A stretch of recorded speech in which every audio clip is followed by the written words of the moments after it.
ආයිබෝන් ඔබ සියලු දෙනාටම සාහිත්‍ය කියන්නේ සහිත බව, සාහිත්‍ය කියන්නේ පිරුණු බව. පෞද්ගලිකව අපි පිරුණු බවකින් යුක්තයි.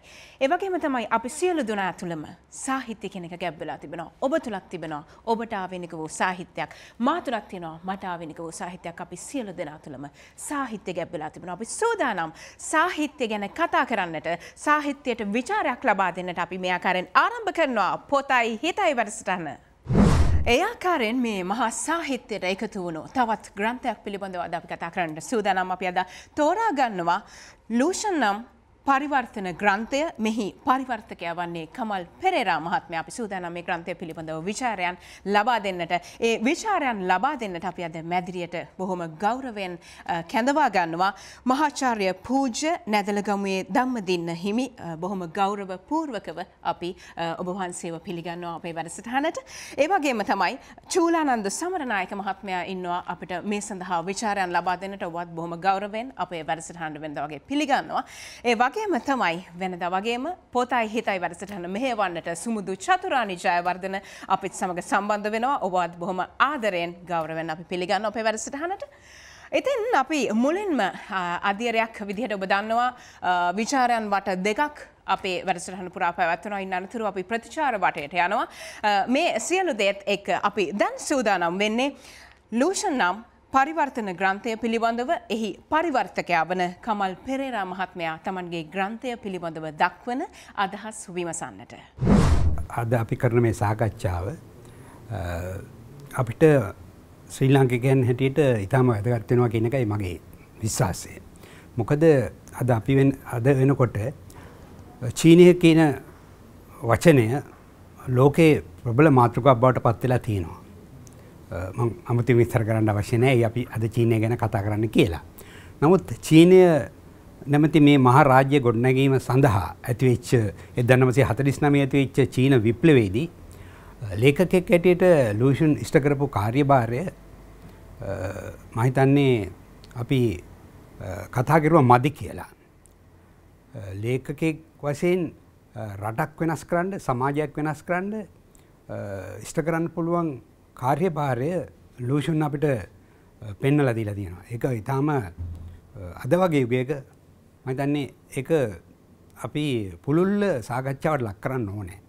ඔහු ලියපු පොත්පත්, ඔහු චීනයේ කොමියුනිස්ට් පක්ෂයත් එක්ක එකතු වෙලා මාෝ සේතුන්ගේ ඒ උත්සාහය සාර්ථක කරන්න ලේඛකෙක් හැටියට කරපු ඒ දායකත්වය, ලබා දීපු දායකත්වය, ඒකම වෛද්‍යවරයෙක් බවට පත් වෙන්න ගිහිල්ලා අතරමඟදී වෛද්‍ය වෘත්තිය අතහැරලා ඇවිල්ලා ඔහු කල්පනා කරනවා වෛද්‍යවරයෙක් වුණොත් මට සමාජයට සේවය කරන්න පුළුවන් සීමිත සේවයක්, ලෙඩ කීප දෙනෙක් සුවපත් කරන්න පුළුවන්. නමුත් මම ලේඛකයෙක් වුණොත් මට පුළුවන් මුළු සමාජයම සුවපත් කරන්න. අද චීනයට වැළඳිලා තිබෙන රෝගය ශාරීරිකව ප්‍රතිකර්ම කරලා සුවපත් කරන්න පුළුවන් දෙයක් නෙවෙයි කියන එක තමයි ලූෂන් එදා කල්පනා කරුවේ. ඒ අනුව තමයි ඔහු තීරණය කරන්නේ ලේඛකයෙක් බවට පත් වෙන්න. ලූෂන් ගේ නිර්මාණ ගත්තහම ඔහු ලියනවා කෙටි කතාවගේ පළවෙනි කෙටි කතාවම චීන සාහිත්‍යයේ නව ප්‍රවණතාවක්, එහෙම නැත්නම් නව නැම්මක් ඇති කරන්න දායක වෙච්ච කෙටි කතාවක් හැටියට තමයි විචාරකව සැලකන්නේ. අපි දුටුවේ ලූෂන් නම් පරිවර්තන ග්‍රන්ථය පිළිබඳව එහි පරිවර්තකයා වන කමල් පෙරේරා මහත්මයා දැක් වූ අදහස්. සුමුදු ඔබට අවස්ථාව තිබෙනවා විචාර වටයන් වෙත යොමු වන්නට. ස්තුතියි අම්මා. අවසරයි අපේ හාමුදුරනේ. ඔබ වහන්සේ নমස්කාර පූර්වකව පිළිගන්නා ගමන් මැදිරියට මම ඔබ වහන්සේගෙන් විමසන්නට කැමති චීන සාහිත්‍යයට ඔබ වහන්සේගේ දායකත්වයක් තියෙනවා. කෘති දෙකක් ඔබ වහන්සේ අපට සිංහල පාඨකයන්ට තිලන කර දීලා තිබෙනවා. ඒකත් එක්කම හාමුදුරනේ අපිට හමු වෙන්නේ නැහැ චීන සාහිත්‍ය වැඩි වශයෙන් සිංහල පාඨකයන්ට. මේ පළමු වතාවට තමයි අපදාන ග්‍රන්ථයක් අපට මෙසේ හමුවන්නේ. මේ චීන සාහිත්‍ය ලංකාවත් එක්ක චීනය කොතරම් සමීප මිත්‍ර සම්බන්ධතාවක් තිබුණත් චීන සාහිත්‍ය අපිට එන්නට මේ තරම් ප්‍රමාද වන්නේ ඇයි අපේ හාමුදුරනේ? චීන සාහිත්‍ය අපිට ඒ තරම දුරස්ත නෑ ඇත්තටම. අපි කල්පනා කරලා බැලුවොත් එහෙම චීනයේ නොයෙකුත් ආකාරයේ දේශාටන වාර්තා බොහොම කාලයකට පෙර සිංහල භාෂාවට පරිවර්තනය වෙලා තියෙනවා. ඒවා සාහිත්‍යමය අර්ථයකුත් ඒ වගේ තියෙනවා, වටිනාකමකුත් තියෙනවා. ඒ වගේම සමහර අවස්ථාවල විශේෂයෙන්ම මහාචාර්ය චන්ද්‍රශ්‍රී පල්ලිගුරු මහත්මයා චීනයට ගිහිල්ලා රාජකාරී වශයෙන් සිංහල භාෂාව උගන්වපු කාලේදී මහා ප්‍රාකාරයෙන් චීන මහා ප්‍රාකාරයෙන් එහා කියලා එයා චීනය පදනම් කරගත්ත පොඩි නවකතාවකුත් රචනා කරලා තිනවා චීනයේ ඉද්දි. හැබැයි ඇත්ත වශයෙන්ම කියපු එක යම්කිසි සත්‍යතාවයකුත් තියෙනවා. මොකද චීනය කිව්වහම අපිට හුඟක් දුරයි රටක් හැටියට බැලුවොත්. සංස්කෘතික පැත්තෙන් බැලුවොත් සමීපයි. ඉතින් අපි ඔක්කොම පෙරදිග රටවල් හැබැයි යම්කිසි ප්‍රාමාණික වශයෙන් අපිට අඩුවක් තියෙන බවකුත් පේනවා. මෑත භාගයේදී හැබැයි විශේෂයෙන්ම කමල් පෙරේරා මහත්තයා වගේ මේ පිළිබඳව විශේෂ උනන්දුවක් දක්වන යම් ලේඛකයොත් ඉන්න බව අපිට පේනවා. ඉතින් ඒක අපිට යම්කිසි මට්ටමකට අඩු කරගන්න පුළුවන්කම තියෙන හැම දුරස්ත බවක් තියෙනවා නම් මේ වෙනකොට අපිට ඒක අවම කරගන්න පුළුවන්කමක් තියෙන බවත් පේනවා මේ වගේ කෙටි කතා නවකතා සහ මේ වගේ චරිතාපදාන පරිවර්තනය වීමත් සමගම. චූලානන්ද මහත්මයාණෙනි දැන් චීනය කියන්නේ සංස්කෘතික වශයෙන් අපිට ඉතාමත් සමීප රටක්. නමුත් ලූෂුන් කියන චරිතය ගැන අපේ රටේ කියවීම ටිකක් අඩුයි කියලා හිතෙනවා. දැන් අපි කියවන මාකේස් හරි එහෙම නැත්නම් අයිත් මාතව් හරි මැක්සිම් ගෝර්ක් හරි මේ වගේ චරිත අපි අතරේ ගොඩක් ජනප්‍රිය වුණත් ලූෂුන් චරිතය ටිකක් දුරයි වගේ හැඟෙනවා. මොකක්ද හේතුව? ඔව් දැන් මෙහෙම දෙයක් මම දකිනවා දැන් මේ සාහිත්‍ය අයිති වෙන දැන් ලූෂුන් චරිතය වගේම බොහෝ චීන සාහිත්‍ය කෘති ලංකාවට එන්නේ එක්තරා දේශපාලන ව්‍යාපෘතියක් කරා. මේක තමයි චීන විප්ලවයෙන් පස්සේ චීනය ඔවුන්ගේ සාහිත්‍ය සහ දේශපාලන සාහිත්‍ය ලෝකය පුරා ගෙන යන්නට රුසියාව සෝවියට් දේශය වගේම වැඩපිළිවෙලක් ආරම්භ කරනවා. ඔවුන්ගේම ප්‍රකාශන ආයතනයක් කරා ඒවා ඊටාම අවම මිලකට ලෝකය පුරා බෙදා හරින්න පටන් ගන්නවා. ඒ හරහා තමයි අපිට සෝවියට් දේශය සහ රුසියානු සාහිත්‍ය සෝවියට් සාහිත්‍යත් රුසියානු සාහිත්‍යත් අවම මිලකට පරිශීලනය කරන්න ලංකාවට ඉඩ ලැබෙන්නේ. ඒ විදිහටම චීන සාහිත්‍යත් අපිට එන්න පටන් ගන්නවා. දැන් මේ ආපු ප්‍රකාශන ඇතුලේ මුල් කාලීනව ලංකාවට ආපු කෘති වල තමයි මේ ලූෂුන් අපිට හඳුනා ගන්න අවස්ථාව ලැබෙන්නේ. මොකද ඒවා ඇත්තටම චීන ජනරජය ඇතුලේ මුද්‍රිතව ලංකාවට එවපු කෘති. ඒ හරහා ලූෂුන්ගේ කෘති සැලකිය යුතු ප්‍රමාණයක් ලංකාවට එනවා ඉංග්‍රීසි භාෂාවෙන්. සහ දෙමළ භාෂාවෙන් සමහර කෘතීන් එනවා. ලූෂුන්ගේ මේ කමල් අතින් පරිවර්තන චරිතාපදානය ඇතුළුව ඔහුගේ කෙටි කතා සහ කෙටි රචනා ඇතුළත් කෘතීන් ගණනාවක්ම ඉංග්‍රීසියට පරිවර්තනය කරලා ලංකාවට එනවා. ඒ එක්කම චීන විප්ලවය ආසන්න නිසා චීන විප්ලවයේ ජයග්‍රහණයෙන් පස්සේ චීන විප්ලවය වර්ණනා කරමින් රචිත ග්‍රන්ථ විශාල ගණනාවක් එනවා. හැබැයි මේ සාහිත්‍ය ලංකාව තුල ප්‍රබල කතාබහකට ලක් වෙන්නේ නැහැ සෝවියට් සාහිත්‍ය තරම්. ඒක නිසා එක් පැත්තකින් අපිට ලූෂුන් හඳුනා ගන්නට ලැබෙන්නේ නැහැ. දෙවෙනි කාරණය තමයි මම දකින සෝවියට් සාහිත්‍යයට සාපේක්ෂව චීනය විසින් ප්‍රවර්ධනය කරලා ලංකාවට එවපු චීන විප්ලවීය සාහිත්‍ය කියන එක ගුණාත්මක අතින් ගත්තහම සෝවියට් සාහිත්‍යයට වඩා යම් ප්‍රමාණයකට පහළ මට්ටමක පැවතියා කියන එක තමයි මගේ අවබෝධය. මොකද ඒ එවපු බොහෝ කෘතීන් මගේ ළඟ තියෙනවා. මගේ පුද්ගලික පුස්තකාලයේ විශාල පොත් සංඛ්‍යාවක් තියෙන එවපුවා. ඒ විප්ලවීය වකවානුව තුල විප්ලවීය වකවානුව විග්‍රහ කරමින් සහ විප්ලවයෙන් පස්සේ නව චීනය ගොඩනැගීම සඳහා දරන ලද ප්‍රයත්නය පිළිබඳ ලියවිච්ච සාහිත්‍ය කෘතීන් නිර්මාණාත්මක ගුණය අතින් සෝවියට් සාහිත්‍යයට සාපේක්ෂව පොඩි දුරකින් තියෙන. ඉතින් ඒක නිසා මේක ප්‍රබල ලෙස ලංකාව තුළ ජනප්‍රිය නොවුණා කියලා මම හිතනවා. ඒකම සෝවියට් සාහිත්‍ය තරමටම චීන සාහිත්‍ය පරිවර්තනය නොවීමත් එක හේතුවක්. ලූෂුන්ගේ කෘති ඇතුළු බොහෝ කෘති චීන භාෂාවෙන් ඉංග්‍රීසියට පෙරලා ලංකාවට ආවට සිංහලට පරිවර්තනය වුණේ නැහැ.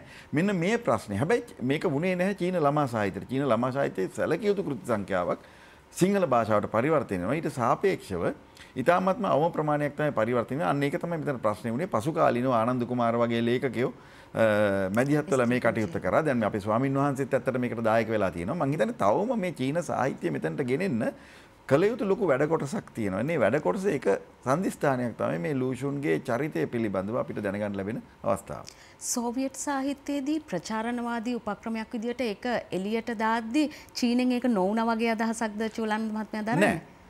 චීනයට වෙච්ච ප්‍රශ්න මම හිතන්නේ චීනයේ තිබිච්ච ප්‍රශ්න එකක් තමයි චීන භාෂාව මම දන්නේ හැමෝටම හරි අසීරු ඉගෙන ගන්න මම දන්නේ විශාල කෝඩියක් තියෙන. නමුත් රුසියානු කියන්නේ සෝවියට් දේශය විශේෂ ප්‍රයත්නයක් දැරුවා මගේ අවබෝධයේ තරමට රුසියානු විප්ලවයෙන් පස්සේ සෝවියට් දේශයේ සාහිත්‍ය ප්‍රචලිත කරන්න රුසියානු භාෂා අධ්‍යයනයන් වැඩිපුර දියුණු කරන්න විශ්වවිද්‍යාල මට්ටමට සිසුන්ව කැඳවා ගන්න උත්සාහ දැරුවා. නමුත් ඊට සාපේක්ෂව මම හිතන්නේ චීන සාහිත්‍ය ඉංග්‍රීසි භාෂාවට පරිවර්තනය කළාට සෝවියට් දේශයේ තරම් විධිමත් වැඩපිළිවෙලක් චීන සාහිත්‍ය සිංහල භාෂාවට පරිවර්තනය කරන්න චීනය පැත්තෙන් දැරුණේ නැහැ කියන එක තමයි මගේ අදහස. මොකද දැන් උදාහරණයකට දදිගම්වී රුද්‍රිගෝ වගේ ලේඛකෙක් රුසියාව තුළ හිඳමින්ම විශාල කර්තව්‍යයක් කරනවා රුසියානු දේශපාලන සාහිත්‍ය උන්ගේ කාව්‍ය සාහිත්‍ය මේ සියලු දේවල් ළමා සාහිත්‍ය පරිවර්තනය කරන්නට. අන්න ඒ ප්‍රයත්නය, ඒ මැදිහත් වීම මම හිතන්නේ ඒ දායකත්වයේ චීනය පැත්තෙන් ප්‍රමාණවත් තරමින් සිදු වුණේ නැහැ කියන එකයි මම හිතන්නේ. ස්වාමින් වහන්සේ පැත්තට මම යොමු වුණොත් මේ ඔබ වහන්සේ චීනයේ අර ඉතා අසීරුම කාලයේ චීනයේ රැඳී සිටිමින් එක ලේඛන කාර්යයන්වල නිරත වුණා කියලා මම අසා තිබෙනවා. එතකොට ඒ වකවානුවේ ඒ දේවල් ලංකාවට ගෙනෙන්න ඔබ වහන්සේගේ මොන වගේ දායකත්වයක්ද සිද්ධ වුණේ? අසීරු කාලය කියන්නේ 90 දශකයේ තමයි මම චීන ඉගෙන ගත්තේ. අවුරුදු 4ක් මම හිටියා. ඉතින් ඒ කාලය තුල තමයි චීනය අද දකින්න තියෙන යම් විශේෂ ප්‍රවණතාවල ආරම්භය හැටියට සිද්ධ වුණේ. එකක් තමයි අධ්‍යාපන ප්‍රතිසංස්කරණ. අපි යනකොට චීනයට සියලුම චීන විශ්වවිද්‍යාල ශිෂ්‍යයන්ට නොමිලේ අධ්‍යාපනය ලංකාව වගේ තිබුණා. හැබැයි 95 දී මේ නීතිය වෙනස් වුණා. මුදල් ගෙවලා අධ්‍යාපනය ලබා ගන්න සිද්ධ වුණා. ඊළඟට සෞඛ්‍ය ක්ෂේත්‍රයට රක්ෂණ ක්‍රමයක් හඳුන්වලා දුන්නා. කලින් තිබුණේ ලංකාවේ වගේ නොමිලේ සෞඛ්‍ය රක්ෂණයක් නැතුව ඕනම කෙනෙකුට ස්පිරිතාලයට ගියාම බේත් ගන්න පුළුවන් ක්‍රමයක් තිබුණේ. ඒකත් වෙනස් වුණා. ඊළඟට 95 වෙනකන් චීන රජය විසින් හැම පවුලකටම රැකියාවක් සහ ගෙයක් දුන්නා. එදා ඒක වෙනස් වුණා 95 ඉඳන්. ඉතින් ඒ වගේ ලොකු වෙනස්කම් සිද්ධ වුණා. හැබැයි අද අපි දකින අර විශාල ශක්තිමත් චීනය කියන එක ගොඩනැගීමේ මූලික පදනම ඔන්න ඔය අවස්ථාවේ තමයි සිද්ධ වුණේ. ඉතින් ඒ අවස්ථාවේදී අපි දැකපු දේවල් චීනය තුළ මිනිස්සු විඳ දරාගත්ත හැටි ඇත්තරම හරිම දුෂ්කරයි. හැබැයි ඒව ඔක්කොගෙම චීන රටක් හැටියට චීනය ගොඩනැගෙන්නට ඒ මූලික ප්‍රතිපත්තිමය තීරණ හේතු වුණා කියලා තමයි මම පෞද්ගලිකව දකින්නේ. ඉතින් ඒවා අපේ මාධ්‍යවල වැඩි කතාවට ලක්ුණේම නැහැ. චීනය කිව්වහම සාම්ප්‍රදායික කොමියුනිස්ට් රටක් හැටියට තමයි සාමාන්‍යයෙන් අපේ අය අදටත් හිතන්නේ. නමුත් මවෝ සේතුන් ඒක චීන ක්‍රමය කියලා හඳුන්වලා දුන්නා. ඊට පස්සේ ඩෙන් ෂාओපින් ඒක තව දුරටත් චීනයට අනුගත කරගත්තා. ඉන් පස්සේ ජියාං සමින් ජනාධිපතිවරයා ඊටත් වැඩිය වෙනස් විදිහකට ඒක දැක්කේ. හූජින්තාව ජනාධිපතිවරයා ඊට පස්සේ ඒක තවත් වෙනස් කළා. දැන් වර්තමානයේ සී ජින්පින් ජනාධිපතිවරයා ඊටත් වැඩිය වෙනස් විදිහකට තමයි ඒක අර්ථකථනය කරන්නේ. ඉතින් ඒ දේශපාලනික ප්‍රවණතාවත් එක්ක අපිට අද ඇත්තටම මේ වැඩසටහනක් රූපවාහිනියක පෙන්වනවා වගේ තමයි. අපිට පේන වැඩසටහන නමුත් එහා පැත්තේ කොටස අපිට පේන්නේ නැහනේ. අද චීනය මොන අභියෝගයාවත් බිඳ වැටෙන රටක් නොවන තත්ත්වයට ගොඩනැගුණේ ඔන්න ඔය ප්‍රතිපත්තියත් එක්ක තමයි.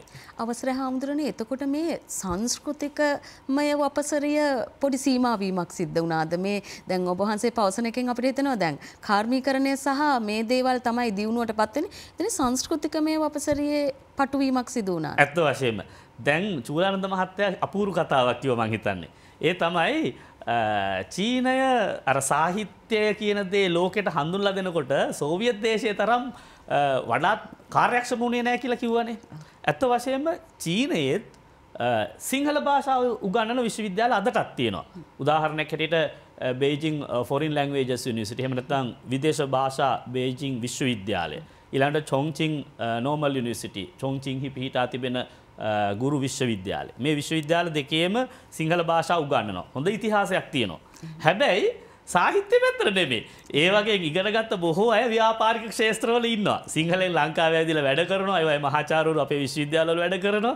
නමුත් අර චූලානන්ද මහත්තයා කිව්වා වගේ සාහිත්‍ය පරිවර්තනයේට සාහිත්‍ය හඳුන්වලා දෙන්න, චීන සංස්කෘතිය හඳුන්වලා දෙන්න ලොකු දායකත්වයක් නැහැ. ඒ කතාව හරියටම ඇත්ත. චූලානන්ද මහත්මයා, මේ අපි මෙහෙම හිතුවොත් දැන් මැක්සිම් ගෝර්කි කියන ලේඛකයා සෝවියට් විප්ලවයේ කැඩපත කියලා කියනවා. පෑනෙන් මෙහෙව්වා කියනවා. දැන් චීන විප්ලවයේ පංහිඳ කියන්නේත් ලූෂුන්. ගෝර්කිට ලැබුණු තැන ලූෂුන්ට ලෝක සාහිත්‍ය ඇතුලේ ලැබුණාද? ඔව්, දැන් ඇත්තටම ගත්තන් පස්සේ මම දකිනවා ලූෂුන් ලෝකය හඳුනනවා. ලංකාව ඒ තරම්ම හඳුනන්නේ නැහැ. ලංකාව හුඟක් ලෝකයේ හඳුනාගත යුතු පුද්ගලයන් හඳුනා නොගන්නා රටක්. ඒක තමයි අපේ අවාසනාව. අපි අපේ රටේ ඉන්න අයවත් හඳුනන්නේ නැහැ. උදාහරණයකට තව අවුරුදු 10ක් යනකොට මාටින් වික්‍රමසිංහවත් හඳුනන්නේ නැති මට්ටමට අපි එනවා. ඒ තමයි අපි ගමන් කරමින් ඉන්න ශීඝ්‍ර දියුණුවේ ගමන මම දකින විදිහට. ඒකට මම උදාහරණයක් කිව්වොත් මේ මෑතක මේවා අපි කතා කරන්න ඕනේ. මම දුම්රිය එනකොට රත්නශ්‍රී විජේසිංහයන් ගැන කතා කරමින් අවස්ථාවක එක තරුණෙක් මගෙන් ඇහුවා අයියේ කවුද තරහ වෙන්න එපා රත්නශ්‍රී විජේසිංහ කියන්නේ කවුද කියලා. ඒ තමයි අපි ආපු ගමන මේ මහ ලොකු දියුණුව කියන එකේ ප්‍රතිඵල. හැබැයි ලූෂුන් කියන චරිතය ඔබ කිව්වා චීන විප්ලවයේ කඩපත කියලා. චීන විප්ලවය ඇත්තටම මම දකිනවා මං වැරදි නම් ස්වාමීන් වහන්සේ නිවැරදි කරાવી. ලූෂුන් හා සමගම තවත් චරිතයක් චීනයේ ওই විප්ලවීය කාලයේ සමයේ දැන් ලූෂුන් අවුරුදු 57ක් තමයි ජීවත් වෙන්නේ. අවුරුදු 80 ගණක් ජීවත් වෙච්ච තව ලේඛකයෙක් ඉන්නවා මාවෝදුන්. මාවෝදුන් සහ ලූෂුන් කියලා කියන්නේ එක කාලය 1881 මට මතකයි ලූෂුන් 1890 ගණන් වල මාවෝදුන් ඉපදින්නේ. නමුත් අද චීනය ඇතුලේ මාවෝදුන් ප්‍රසිද්ධයි. මාවෝදුන් නමින් සාහිත්‍ය සම්මානයක් තියෙනවා. ඔය බූකර් සම්මානය වගේ නැත්නම් නොබෙල් සම්මානය වගේ රුසියාවේ අර තියෙන රුසියානු සාහිත්‍ය සම්මානය වගේ චීනයේ සම්මාන උළෙල සඳහා තෝරා ගන්න නම තමයි මාවෝදුන් සාහිත්‍ය සම්මානය. ඒකේ ඔය මෝයන් වගේ ප්‍රකට ලේඛකයෝ තමයි විනිශ්චය මණ්ඩලවල ඉන්නේ. ඒතකොට මාවෝදුන් ප්‍රසිද්ධයි ලූෂුන්ට වඩා. හේතුව තමයි ඔහු මාවෝගේ දේශපාලන ව්‍යාපාරේ සංස්කෘතික ඇමතිවරයා. එතකොට ඔහුට වෙන තැනක් තියෙනවා. නමුත් මේක ලූෂුන්ට ලැබෙන්නේ නැහැ. ලූෂුන් ඇත්තටම ලූෂුන් ජනතා ලේඛකයෙක් කියලා කියන්නේ පටු අර්ථයෙන් නෙමෙයි. නමුත් මිනිස්යන් පිළිබඳව ලියපු සමාජ ක්‍රමයේ විවේචනය කරමින් ලියපු විශිෂ්ට ලේඛකයෙක්. හැබැයි විශිෂ්ට ලේඛකයාගේ ලේඛන අපි අවංකවම ගත්තොත් විප්ලවයෙන් පස්සේ මාවෝ සේතුන් ලූෂුන් ගැන කතා කරන අතරම ලූෂුන්ගේ ලේඛන සම්ප්‍රදාය ඉදිරියට නොයාම සඳහා වන යම්කිසි පාලනයකුත් පවත්වාගෙන යනවා මම කියවලා තියෙන තරමට නම්. මේක ලෝකේ කවරම රටක වුණත් වෙන්න පුළුවන් දෙයක්. මේක රුසියාවටත් වුණා, මේක කියුබාවටත් වුණා, මේක සමාජවාදී රටවල් හැම එකකමත් අපිට දක්නට ලැබුණා. එක්තරා විදිහකට විප්ලවයෙන් පස්සේ විප්ලවයේ ඉස්සරහට යනකොට අර මිනිස්යන් වෙනුවෙන් ලියපු සමහර ලේඛකයන්ට යම් සීමා පැනවීම සහ අමතක කිරීම සිද්ධ වෙනවා. මේක ටිකක් සංකීර්ණ තත්ත්වයක්. චුලන් මහත්මයා නොකියා කියන්නේ පාක්ෂිකත්වයේ ලබා නොගැනීම. ලූෂුන්ට තමන්ගේ ගමනේදී පීඩාකාරී තත්ත්වයක් උද්ගත කරා කියලා. පාක්ෂිකත්වය ලබා නොගැනීමමත් නෙමෙයි. ඔහු හොඳ වමේ පුද්ගලයෙක්. ඔහු ඇතරම මේ ඩාවින්ගේ පරිණාමවාදයෙන් පටන් අරන් ඉස්සරහට කියවගෙන ආපු කෙනෙක්. මාක්ස්වාදී සාහිත්‍ය හදාරපු කෙනෙක්. මම හිතන්නේ ඊටත් වඩා තිබිච්ච බරපතලම කාරණේ තමයි විප්ලවයක් ජයග්‍රහණය කිරීම සහ විප්ලවයෙන් පස්සේ රටක් ගොඩනැගීම කියන්නේ දෙකක්. මේක විප්ලවයෙන් බැහැරව මේ නෙල්සන් මැන්ඩෙලා පවා මුහුණ දීපු තත්ත්වයක්. දැන් මැන්ඩෙලා හිරගෙදරින් එළියට එනකොට පත්තරවල පළවෙනි වාර්තාවලට කියන්නේ මොහුට ජනාධිපතිවරණයේ ජයග්‍රහණය කළ හැකි. එහෙත් මොහුට රටක් පාලනය කළ හැකිද? මේ තමයි අභියෝගය. මාවොත් ඒ අභියෝගයට මුහුණ දෙනවා. මේ අභියෝගات එක්ක ඉස්සරහට යනකොට සමහර වෙලාවට සමහර ලේඛකයන්ගේ අවංක මැදිහත් වීම පාලකයෝ තීරුම් ගන්නවා මේක අපිට අවහිරයක් කියලා. මේක රුසියාවෙත් වුණා. මේක ලංකාවේ වුණත් වෙන්න පුළුවන්. ලෝකෙ හැමතැනම සිද්ධ වෙන දෙයක්. අපි මේ කියවා ගනිමින් සිටින්නේ කමල් පෙරේරා මහත්මයා විසින් පරිවර්තනය කරන ලද ලූෂුන්නම් කියන ග්‍රන්ථය. මේ ග්‍රන්ථයේ තියෙනවා මේ දැන් අපි චුලානන්ද මහත්මයාත් අපේ ගෞරවනීය ස්වාමින් වහන්සේත් මතු කරපු කාරණයම ලූෂුන් එක්තරා තැනක මතු කරලා තියෙනවා. සාහිත්‍ය යනු කුසලතාවයකින් තොරව උපත ලද ඌත් උන් බැහැර කර කුසලතා සම්පන්න අතලොස්සකට පමණක් රසවිඳීම සඳහා පවතින්නක් නොවේ. සම්මතය විය යුත්තේ ගුණයෙන් අගතැන්පත් වීම සහ රසික ප්‍රජාවගේ සීමිත බව නම් කිසිවකුටවත් තේරුම් ගන්නට බැරි සාහිත්‍යයක් ඉහළින්ම පිදුම් ලබනු ඇත කියලා. අපි මේ කතා කරමින් සිටි කාරණයම පේලි 4කට ලබු කරලා ලූෂුන්ම අපට කියලා දෙනවා.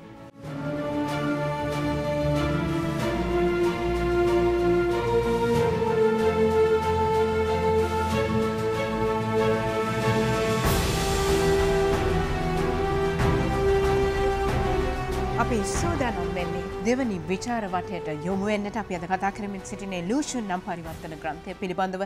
මෙහි පරිවර්තකයා වන්නේ කමල් පෙරේරා මහත්මයා. සුමුදු ඔබට අවස්ථාව තිබෙනවා දෙවනි විචාර වටය වෙත අපව රැගෙන යන්නට. අවසරයි අපේ හාමුදුරනේ මේ දැන් මාවෝ සේතුන් ලූෂුන් කියන මේ මහා ලේඛකයා මිය ගියාට පස්සේ කියනවා මේ ලේඛකයාව අධ්‍යයනය කරන්න මේ ලේඛකයා කියපු දේවල් කරන්න කියලා.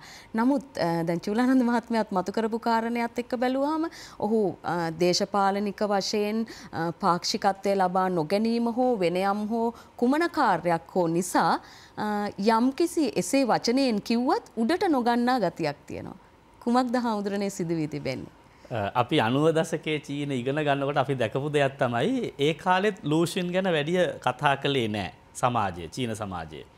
එතකොට ලූෂින්ගේ මෙහෙවර ඉවරයි කියන මතය තුළ තමයි සාමාන්‍ය විශ්වවිද්‍යාල පද්ධතිය සහ සාමාන්‍ය ජනතාව හිටියේ. ඒ නිසාම එයාගෙන් දැන් විශේෂ වැඩක් අපිට නැහැ කියන මතය වගේ තමයි.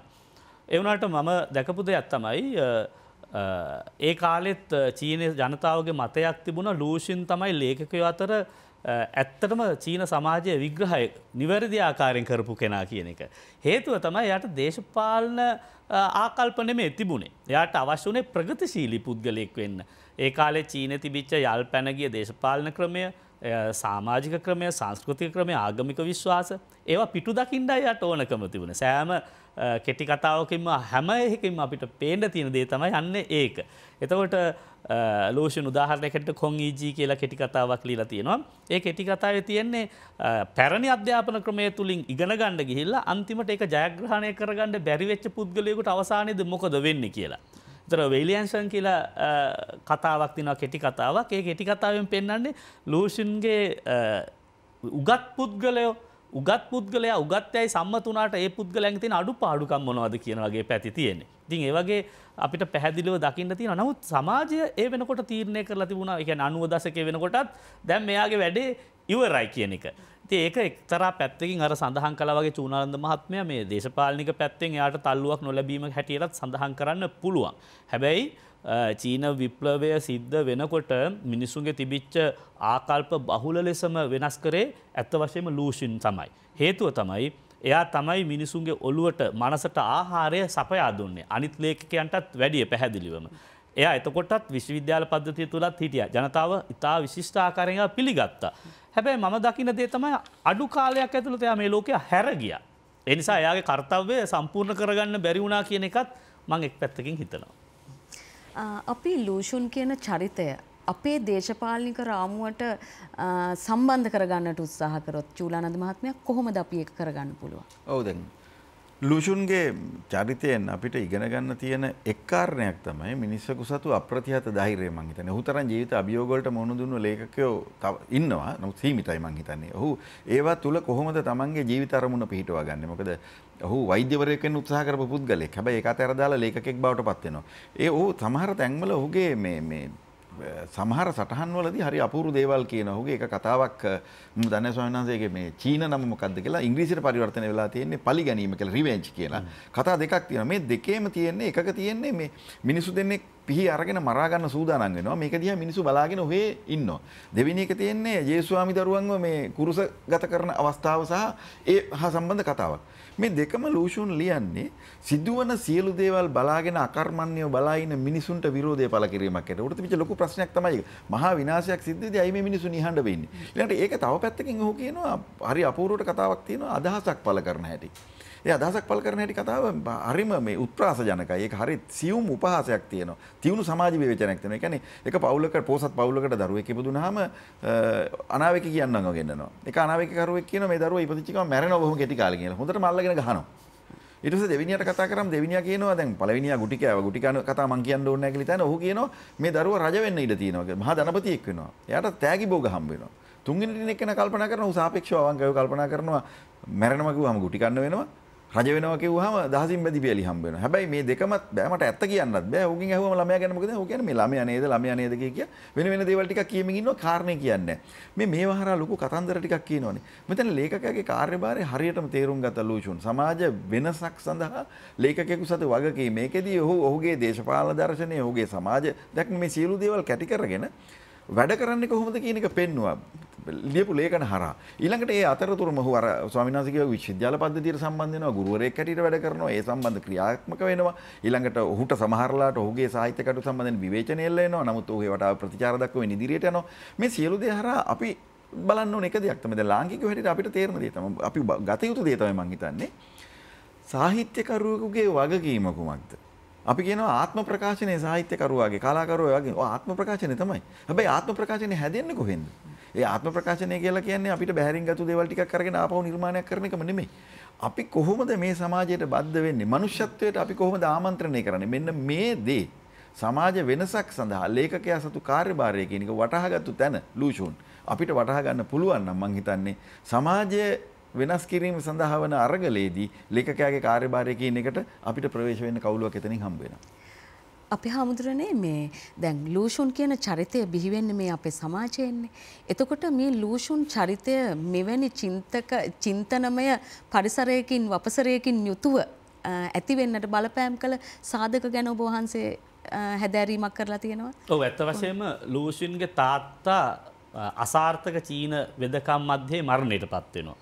එතකොට එයාගේ හිතේ ඇතිවෙච්ච කම්පණය තමයි මේ සාම්ප්‍රදායික පැරණි චීන වෛද්‍ය ක්‍රමය චීන ජනතාවට මහා කරදරයක්. එතකොට එයා ඒ වෙනුවෙන්ම කෙටි කතාවක් ලියලා තියෙනවා මෙඩිසින් එහෙම නැත්නම් ඖෂධය කියලා කෙටි කතාවක් ලියලා තියෙනවා. ඒ පැරණි සාම්ප්‍රදායික චීන වෙදකම් වල තියෙන අසාර්ථකත්වය පිළිබඳ.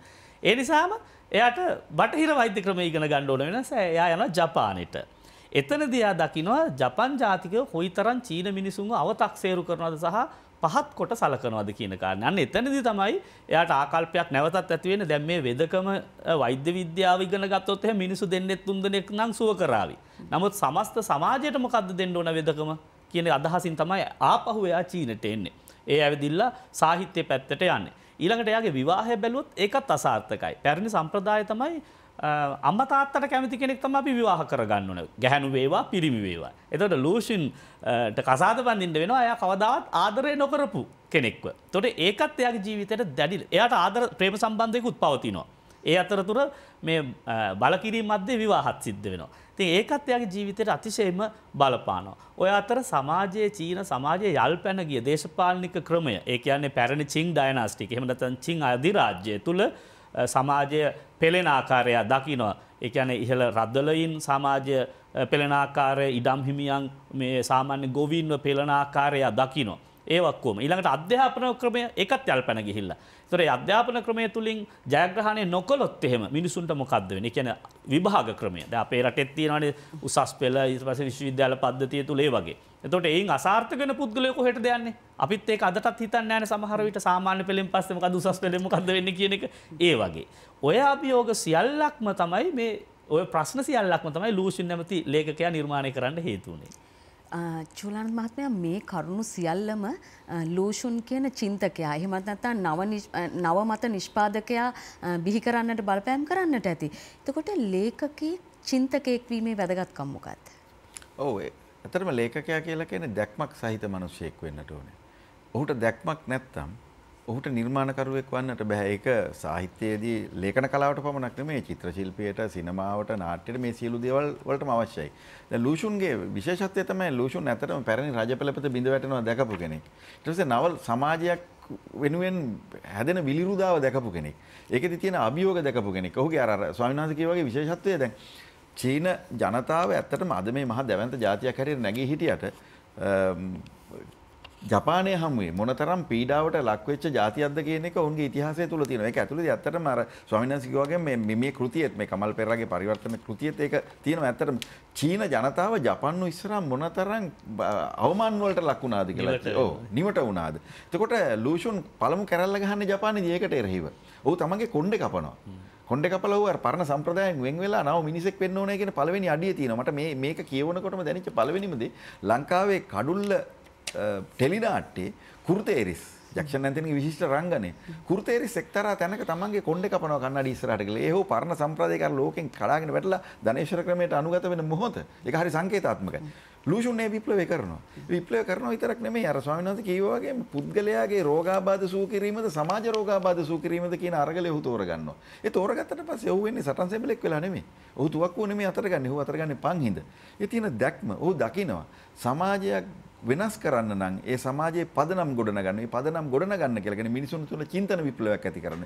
චින්තන විප්ලවය ඇති කරන්න නම් ඒ මිනිසුන්ගේ චින්තනය හැඩගස්සන්න පුළුවන් ලේඛකයාට. ඒ නිසා මම මේ පාරේ යනවා කියන අදිෂ්ඨානයෙන් තමයි ඔහු එතනට එන්නේ. ඒ නිසා ඒ අර්ථයෙන් ගත්තාම නව චීනීය ගොඩනැගීමේ විප්ලවීය අරගලයේ ලූෂුන් ප්‍රබල ටැමක් නැත්තම් ප්‍රබල බලකණුවක්. පාසල් පෙළපොත්වලට මේ ලූෂුන්ගේ ලිපි ලේඛන ඇතුළත් වන්නට හේතුව වන්නට ඇත්තේ චීනය මේ වගේ දෙයක් කල්පනා කරන නිසාද? ඔව් දැන් ඇත්තට මාපො හැරලා බලනකොට දැන් චීනය අතිශය සංකීර්ණයි චීනය තේරුම් ගැනීම මගේ අවබෝධය වෙන ස්වාමීන් වහන්සේ. මොකද දැන් ඇත්තටම මාවෝ කියලා කියන්නේ හොඳ උපක්‍රමික ගරිල්ලා සෙබලෙක්. නමුත් විප්ලවය ජයග්‍රහණය කරාට පස්සේ පළවෙනි යුගයේ මාව අසාර්ථක වෙනවා. ඒ අසාර්ථක වීමත් එක්ක සංස්කෘති විප්ලවය හරහා වෙන පිම්මක් පයින්නවා. සංස්කෘති විප්ලවය හොඳ සහ නරක දෙකම දින එක වෙනම කතා කරන්න කාරණේ. හැබැයි ඊට පස්සේ මාවගේ මරණයෙන් පස්සේ ඩෙන් ෂියාओपिंग තමයි මේක අනිත් පැත්තට හරවන්නේ. ඔහු සම්පූර්ණ දේශපාලන ක්‍රමය අතේ තබාගෙන ආර්ථික ක්‍රමයේ විවෘත ආර්ථිකයක් බවට හරවනවා. එතනින් තමයි මේ අපි කතා කරන නව චීනයේ නැතුව මාව සේතුන්ගේ ආර්ථික ක්‍රමය නෙමෙයි මේක එන්නේ. ඩෙන් ෂියාओपिंग ගේ. හැබැයි එතන ඩෙන් ෂියාओपिंगගේ ලියමන් අපි කියවනකොට පේනවා ඩෙන් ෂියාओपिंग මාවෝගේ දුර්වලකම් හොඳටම දකිනවා. හැබැයි ඊටාම සූක්ෂම විදිහට ඔහු මාව සේතුන්ව බේරනවා ඒ වගේ. මොකද මාවගෙන් කැපිලා පැත්තකට වෙච්ච මිනිහෙක් ඩෙන් ෂියාओपिंग කියලා කියන්නේ. ඊට පස්සේ අද ෂී ජින්පින්ට එනකොට ෂී ජින්පින්ගේ නව ලේඛනවල තියෙන ඔහු කියන්නේ චීනයට ආවේනික වූ සමාජවාදී ක්‍රමය. ඔහු ඒ වචනේ පුන භාවිතා කරනවා. ඔවුන් කියන්නේ මේ ලෝකයේ තිබිච්ච ඒ කියන්නේ ඔවුන් දකිනවා. රුසියාව බිඳ වැටිච්චටි උන් දකින්න රුසියාවේ ගොර්බචොප් රුසියාව පෙරස්ට්‍රෝයිකා ග්ලාස්නොස්ට් අරගෙන ඇවිල්ලා කරපු මේ වෙනස හමුවේ රුසියාවේ දේශපාලන නිදහස දීම සහ ආර්ථික නිදහස එකවර දීම ඇතුළේ රුසියාව කඩාගෙන වැටෙනවා. මේ අත්දැකීම උන් දකින්න. උන් හරියට පරිස්සම් වෙනවා. පරිස්සම් වෙලා උන් කරන්නේ දේශපාලන ක්‍රමයේ අතයට තියාගන්නවා. තියාගෙන අනිත් පැත්තෙන් ආර්ථිකය මුදා හරිනවා. මේවා මේ ඇත්තටම ඒ පිළිබඳව මේ යම් විවේචන අපි කාටත් තියෙනවා. හැබැයි ඒ ඇතිවෙච්ච පසුබිම තේරුම් ගනිමින් තමයි අපි මේවා විග්‍රහ කරගන්නේ. මොකද දැන් ඒක අද පේනවා කොරෝනා වෛරසය පිළිබඳ කතන්දරය ආපු මුල් මේලම මම දකින්නේ කොරෝනා වෛරසය ඇතුළෙම තිබුණ වෙන දේශපාලන ප්‍රශ්නකුත්. ඒක ලෝකයේ ධනවාදී සහ සමාජවාදී කියන මේ කඳවුරු දෙක සමාජවාදීද නැද්ද කියන එක වෙන ප්‍රශ්නයක්. මේ කඳවුරු දෙක අතර තිබිච්ච බරාරගලේ මේකේ තිබුණා. ඒකදී චීනයට ගහන්න පාවිච්චි වෙනත් රටවල් වලින් කොරෝනා වෛරසය. හැබැයි චීනය බොහොම විධිමත් විදිහට ඒකට උත්තර දුන්නානේ. අද ඔවුන් මේකෙන් ගොඩ යමින් ඉන්න. ඔවුන් වේගෙන් උඩගමින් යද්දී ඔවුන්ගේ ප්‍රබල විවේචකව හිතා ගන්න බැරි විදිහට ඇද වැටෙමින් තියෙනවා. ඉතින් මේ සියල්ලම පිටිපස්සේ චීන දේශපාලන ක්‍රමය උන්ගේ අර්ථ ක්‍රමය මේ හැම දෙයක්ම තියෙනවා. ඒ වෙනස්කම් සිද්ධ වෙමින් තියෙනවා. හැබැයි මේ වෙනස්කමට මූලයේ සපයපු අරගලය දක්වා, يعني චීන විප්ලවය වෙන්න කලින් ලූෂුන් ජීවිතෙන් සමුගන්නේ. හැබැයි ඔහු මේ මහා දැවැන්ත වෙනසට පදනම දානවා. අපි මේ කතා කරමින් සිටින්නේ කමල් පෙරේරා නම් අපේ සාහිත්‍යයේ අපට බොහොම වටිනා පොත් කිහිපයක්ම දායාද කරපු ලේඛකයා. ඒ ලේඛකයාගේ පරිවර්තනයක් වන ලූෂුන් කියන ග්‍රන්ථය ගැන. මේ ග්‍රන්ථය හරහා අපට දැනෙනවා මේ කතා කරන්නේ චීනය ගැන විතරක් නෙවෙයි. මේ ආසියාතික සහ යුරෝපීය රටවල් වල තියෙන දේශපාලන බල ඝට්ටනය ගැන නොවේද කියලා. ඔව් බොහොම ස්තුතියි සුමුදු. අපි අවසානය දකින්නේ විචාර වට දෙකෙහි අවසානයයි. ඉතින් චූලානන්ද සමරනායක මහත්මයා එක තැනක සඳහන් කරනවා සමාජීය බහුතර සමාජීය චින්තනය වෙනස් කරන්නට පුළුවන් කියලා රචකයෙකුට. රචකයා තුල තිබෙනවා සමාජ වගකීමක්. කොහොමද ලියන්නේ, කොහොමද අනිත් අය කියවා ගන්නේ සහ මේ දෙන පණිවිඩය තුල බහුතර සමාජය වෙනස් කරන්නට, ඒ චින්තනය වෙනස් කරන්නට, ඒ සාම්ප්‍රදානුකූල චින්තනය වෙනස් කරන්නට. සමුදු අපි දැන් සූදානම් වෙනවා ප්‍රතිචාර වටය වෙත යොමු වන්නට. අපි සූදානම් වන්නේ ලූෂන් නම් පරිවර්තන ග්‍රන්ථයේ පරිවර්තකයා වන කමල් පෙරේරා මහත්මයාව මේ මැදිරියට කැඳවන්නට, පොතයි හිතයි වේදිකාවට කැඳවන්නට. අපි බලමු ඔහු කුමක්ද මේ විචාරයන් සඳහා දක්වන ප්‍රතිචාරය වන්නේ කියා.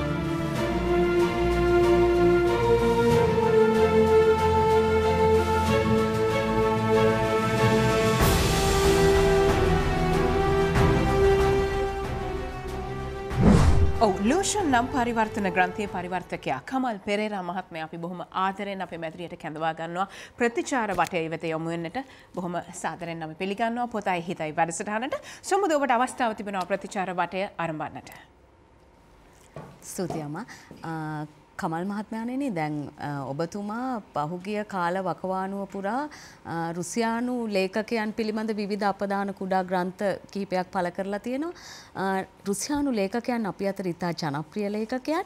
හැබැයි මේ අති විශාල වැඩක් ලූෂුන් චරිතය අපිට ඔබතුමා ගෙනල්ලා දෙනවා මේ පොත කියවන්න කියලා. මෙහෙම අපදානයක් පරිවර්තනයට තෝරා ගන්නට හේතුව මොකක්ද? ඉස්සෙල්ලාම සමුදු මම කැමති මේ පොත මාතර පත් කරපු දෙනගම සිරිවර්ධනයන්ට ස්තුතියක් පිරිනවන්න. මොකද දෙනගම එක අවස්ථාවක කතා කරලා කිව්වා කමල් ඔයාට ලොකු අභියෝගයක් තියෙනවා පුළුවන් නම් මේක කරන්න කියලා. කරලා මට මේ චූලා ගාව තියෙන ඔය ඉංග්‍රීසි පොත දෙනගම මගේ අතට දීලා කිව්වා පුළුවන් නම් මේක සිංහල පරිවර්තනය කරන්න. මොකද මේක මේ යුගයේ වගකීමක් කාර්යභාරයක් කියලා මම හිතනවා කියලා. ඉතින් ඒක එක උත්තේජනයක් වුණා. අනිත් එක අර ඔබ කිව්වා වගේ මේ අපිලට චූලලාට එහෙම තියෙන පොඩි අසනීපයක් තමයි මේ පොඩි විප්ලවීය උණක් තියෙනවනේ. ඒක එදා ඉඳන්ම තියෙන එකක්. ඉතින් මට ඇත්තටම මේ ඔය ඔබ කිව්වා වගේ මම රුසියන් සාහිත්‍යයට බොහොම ආදරේ කරනවා. දැන් අර ගොගෝල්ගේ හිමකබායෙන් රුසියන් ලේඛකයෙක් බිහුණා වගේ අපි රුසියානු සාහිත්‍යයෙන් බිහිවෙච්ච ලේඛකයෝ කියලා අපිට හිතෙන්නේ. මොකද පොතපත ඇසුරු කරන්න පුළුවන් වෙච්ච පළවෙනි අවස්ථාවේම අපි හැමදෙන්නේ රුසියන් සාහිත්‍යය තමයි හැදෑරුවේ පරිහරණය කෙරුවේ. ඉතින් ඒක චීන සාහිත්‍යයට අපි යොමු වුණ ඇත් එක්කම මොකද විප්ලවීය උණුසුම සෝවියට් දේශය සහ චීනය හරහා තමයි අපේ හදවත් වලට කාන්දු වුණේ. ඉතින් ඒකේ ප්‍රතිඵලයක් හැටියට තමයි මට හිතුනේ මේක අභියෝගය දෙනගම කරපු අභියෝගය බාර අරගෙන මේ වැඩේට පිවිසෙන්න. එතනම කරගෙන යනකොට මට හිතුණා මේක මේ මෙතෙක් කල ප්‍රමාද වීම ලොකු අඩුවක් අපේ සමාජයට, මොකද සාහිත්‍ය සමාජයට මේක හොඳ මාර්ගෝපදේශක කෘතියක්. ඇත්තටම කියනවා නම් අර මම අහලා තියෙනවා මේ සුමුදු නැපෝලියන් බොනපාර්ට් කෘතියක් අතේ තියාගෙන හිටියා කියලා මේ ඔඩිසි කියන කෘතිය. ඒ ඔඩිසි කෘතිය අතේ තියාගෙන එතුමා කිව්වා කියලා එතුමාගේ මෑණියන්ට මේ අවුරුදු 12 දී මේ පොත කියවන්නේ. කියවලා මේ හෝමර්ගේ මේ ඔඩිසි කෘතිය අම්මේ මගේ වම් අතටත් දකුණු අතට කඩුවකුත් මට ලැබුණොත් මම ලෝකේ දික්විජය කරලා පෙන්නන්නම් කියලා. මම හිතනවා ලේඛකයෙකු හැටියට අපිට සාහිත්‍ය සමාජයේ දික්විජය කරන්න මේ ලූෂෝන්ගේ මේ චරිතාපදාන කතාව එහෙම නැත්නම් ඔහුගේ ජීවිත කතාව ඔහු අපිට දෙන මේ අපූර්ව මඟ පෙන්වීම ඉතාම ප්‍රයෝජනවත් කියලා මම හිතනවා සුමුදු. කමල් මහත්මයා මේ දෙනගම සිරිවර්ධනයන් මතක් කර නිසාම මට මතක් වෙනවා පොතයි හිතයි වැඩසටහනකදීම එතුමා කිව්වා මේ දයාසේන ගුණසිංහයන් කියන්නේ චීන ඉලූෂන් වගේ කියලා. එහෙම සමාන කමක් කරා. මතක ඇති ඔබතුමාට? මට මතකයි මාත් ඒ වැඩසටහන ජනතාවාදී ලේඛකයෙක් වීමේ වැදගත්කම ගැන දයාසේන ගුණසිංහයන් මතු කරපු වෙලාවේ අවසරයි ස්වාමීන් වහන්සේ අපි හිතුවා මේ දැන් ඔබ වහන්සේ 80 දශකයේ 90 දශකයේ චීන සාහිත්‍ය ගැන හැදෑරීමක් කරලා තියෙනවා. එතකොට ඒ එදා තිබුණු ඒ දශකවල තිබුණු සාහිත්‍ය සහ වත්මන් සාහිත්‍ය අතර කඩාවැටීමක්ද තියෙන්නේ, පිබිදීමක්ද තියෙන්නේ, මොන වගේ තත්ත්වයක්ද? දැන් 90 දශකයේදී චීනය ඇත්තටම බොහෝ දුරට සාම්ප්‍රදායිකයි. එතකොට සාමාන්‍ය පුද්ගලයින්ගේ වටිනාකම්, සමාජ වටිනාකම්, හොඳ නරක පිළිබඳ තමයි මූලික වශයෙන් පදනම් වුණේ. නමුත් දැන් අද වෙනකොට දැන් උදාහරණයක් හැටියට යුහුවා වගේ 2000න් පස්සේ 2010 වගේ ලේඛකයෝ බොහෝ වෙලාවට කතා කරන්නේ ඊට වැඩිය වෙනස් පැති. උදාහරණයක් හැටියට යුහුවා කියන ලේඛකයා මේ විවාහ ජීවිතයක් කඩා වැටෙන ආකාරය. ඇත්තටම මේක මේ වගේ සභාවක සමහරලාට නොකිය යුතු කාරණයක්. සරල විදිහට කිව්වොත් එහෙම තමන්ගේ භාර්යාවගේ මාසික ඔසප්වීම තමයි අවසානයේදී ඒ දෙදෙනාගේ විවාහය කඩා වැටීමට හේතු වෙන්නේ. ඒ වගේ වෙනත් මානයන්ට ගිහිල්ලා තියෙන අපිට කියන්න බෑ පිරිහීමක් කියලා. නමුත් සාහිත්‍ය ගමන් කරනවා. ඉතින් ඒ වගේ අලුත් කතා වලින් අපිට පේන්න තියෙන දේ තමයි අද මේ තාක්ෂණික සහ ඉලෙක්ට්‍රෝනික යුගය තුල මිනිසුන්ගේ ආකල්ප සමග මේ සාහිත්‍යය බද්ධ වෙලා තියෙන නිසා ඒ වගේ මානයන් දක්වා සාහිත්‍යය ගමන් කරලා තියෙනවා. හැබැයි එකක් පැහැදිලිව කියන්න පුළුවන් දැන් ලූෂින් වගේ ලේඛකයෝ, බාජින් වගේ ලේඛකයෝ, මෝයන් වගේ පස්සේ කාලේ 80 දශකයට ආව අය ඒ අය හුඟක් වෙලාවට දේශපාලනය ගැන පදනම් කරගත්තා. නමුත් දැන් අද වෙනකොට බොහෝ විට ඍජු දේශපාලනයේ කතාවෙන් තොර වෙලා තිබෙනවා. ඒක ඈත් වේගෙන යනවා බවක් පේන්න තියෙනවා. බොහෝ වෙලාවට විදේශගත චීන සාහිත්‍යයේහි අදටත් ඒක දකින්න තියෙනවා සාහිත්‍ය. දැන් උදාහරණයක් හැටියට මැලේසියාවේ, සිංගප්පූරුවේ, තායිවානයේ, හොංකොං වල, මැකාව්. එහෙම නැත්නම් සිංගප්පූරුවෙන් ඔබ්බට ගිය පුද්ගලයෝ සමහරලාට අපි හිතමුකෝ ඇමරිකා එක්සත් ජනපදයේ ඔය වගේ රටවල් ඕස්ට්‍රේලියාවේ චීන ලේඛකයෝ බොහෝ වෙලාවට අර අපි එකට කියන්නේ ඕවර්සීස් චයිනීස් ලිටරේචර් කියලා. විදේශගත චීන සාහිත්‍යය. ඒ අය දේශපාලනය තුල තාම ඉන්නවා අපිට පැහැදිලිව දකින්න තියෙනවා. හාමුදුරනේ පර්ලස් බක් වගේ ලේඛකවක් ගත්තොත් කොහොමද දැන් අපේ චීනයේ තියෙන සාම්ප්‍රදායික ගොවිතැන වගේ දෙයක් සහ පවුල කියන සාධකයක කොහොමද සම්බන්ධ වෙන්නේ මේ චීන සාහිත්‍යයට? ඇත්තටම සාරභූමි කියන ඒ මේ නවකතාව තුළ අපි දකින්න දෙයක් තමයි අපි සිංහල භාෂාවටත් එක පරිවර්තනය වෙලා තියෙනවා. මේ චීනය පෙරදිග ධාන්‍යාගාරය හා සමානයි. ඒ මොකද අවුරුදු 5000ක අකණ්ඩ ඉතිහාසයක් චීනට තියෙනවා. දැන් මට පොඩ්ඩක් මහත්මයා හිතදිත් සඳහන් කරපු කාරණයක් තියෙනවා විශේෂයෙන්ම මේ මව් සේතුන්ගේ දේශපාලන අධ්‍යයනය පිළිබඳව. මව් සේතුන් විප්ලවය කරන්න ඉස්සර වෙලා කරපු අධ්‍යයනය තමයි චීනයේ තියෙන අර්ශවූෂ කියලා ඉතිහාස ග්‍රන්ථ පද්ධතියක්. ඒ පොත් පෙළ චීනයේ සමස්ත අවුරුදු 5000ක ලිඛිත ඉතිහාසය. අපේ මහාවංශය වගේ අර්ශවූෂ කියන්නේ 25 කියන එකයි තේරුම. පොත් 25. අපේ මහාවංශය වගේ පොත් 50ක් විතර විශාලයි. මව් සේතුන් ඔය පොත් පද්ධතිය අධ්‍යයනය කරලා අද මුද්‍රණය කරලා තියෙනවා මව් සේතුන්ගේ නෝට්ස් පවා තියෙන සටහන් පවා තියෙන ආකාරයට ඒ පොත. ඉතින් එතනදී අපිට පේන දෙයක් තමයි අර චීන සමස්ත ඉතිහාසය අපි යම්සි ආකාරයකින් යම්සි ප්‍රමාණයකට හෝ අධ්‍යයනය කළොත් එහෙම අපිට චීනය ඉතා ගැඹුරෙන් හඳුනා ගන්න පුළුවන්. දැන් ඔය පර්ලස්බර්ග්ගේ ඒ කතා පොත් ඒ සාරභූමි වගේ කතාවක් කියවනකොට අපිට තේරෙනවා සමහරලාට චීනයට පය නොගහපු කෙනෙකුට උනත් චීන ඉතිහාසය අධ්‍යයනය කළා නම් එහෙම ඉතා ගැඹුරට යන්න පුළුවන්, දකින්න පුළුවන් කියන එකයි මගේ දැක්ම. චූලානන්ද මහත්මයා මේ දැන් ලූෂුන් කියන ලේඛකයා හැමතිස්සෙම අනාගත පරම්පරාව ගැන දැඩි අවධානයෙන් හිටපු ලේඛකේ. ලේඛකයා අනාගත පරම්පරාව වෙනුවෙන් කරන්න ඕන දේවල් සහ ඔහුගේ යුතුයකම කුමක් විය යුතුයි කියලාද සිතන්නේ? ඔව් ඇත්තටම මේ ලේඛකයෙක්ගේ මූලික වගකීම වෙන්නේ මනුෂ්‍යත්වයට සේවය කිරීම කියන එක. ඒක තමයි ප්‍රධානම කාරණේ. අද වරපතල විදිහට අවශ්‍ය වෙලා තියෙන දේ තමයි ඒක. මොකද අපි ශීඝ්‍රයෙන් මනුෂ්‍යයන් කියන්නේ මනුෂ්‍යයා කියන මේ භූමිකාවෙන් ඉවත් වෙමින් ඉන්නවා. අපි යාන්ත්‍රික කොට්ටාශයක් බවට පත් වෙමින් ඉන්නවා. එන වාණිජ පරිභෝජනවාදී මිනිසු කණ්ඩායමක් බවට පත් වෙමින් ඉන්නවා.